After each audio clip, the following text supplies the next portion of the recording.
M. Trump vient de dire à la face du monde, en créant un comité pour la paix, qu'il n'en a plus rien à faire du droit international. Quand on l'a interrogé, il a dit « il n'y en a pas besoin, je me contente de ma conscience ». Et c'est lui qui a organisé ces ratonnades qui ont lieu partout aujourd'hui aux États-Unis, au point que les gens, même les plus indifférents, tout d'un coup, sont rappelés à leur humanité.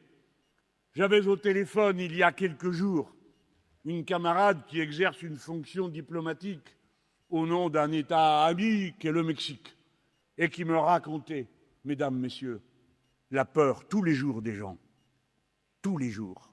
Vous sortez de chez vous, vous ne savez pas si vous allez être de retour le soir.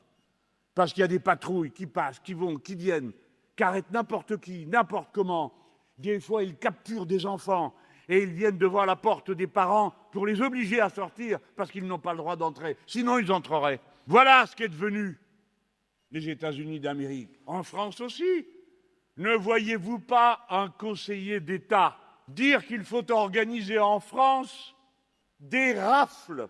Si on veut se débarrasser des OQTF, il faut organiser, comme fait Trump avec ICE, des sortes de grandes rafles un peu partout, mais en organisant des grandes rafles, c'est-à-dire en essayant d'attraper le plus d'étrangers en situation irrégulière, on commet aussi des injustices. On ne peut pas faire ça sans commettre parfois des injustices. Comment on peut tomber à ce niveau-là?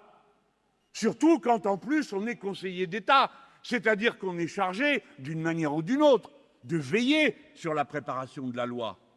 Que fait cet homme dans ce conseil qui suggère que l'on fasse des rafles? Et quel déchirement c'est pour beaucoup d'entre nous qui avions tant d'admiration pour M. Klarsfeld, père, et pour le fils quand il nous semblait qu'il menait la guerre pour rattraper et capturer les nazis, à qui nous ne pardonnerons jamais rien.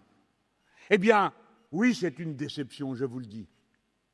Si vous aimez la France comme moi-même je l'aime, ou comme vous-même vous le ressentez, c'est toujours quelque chose de douloureux de voir un intellectuel déchoir et s'abîmer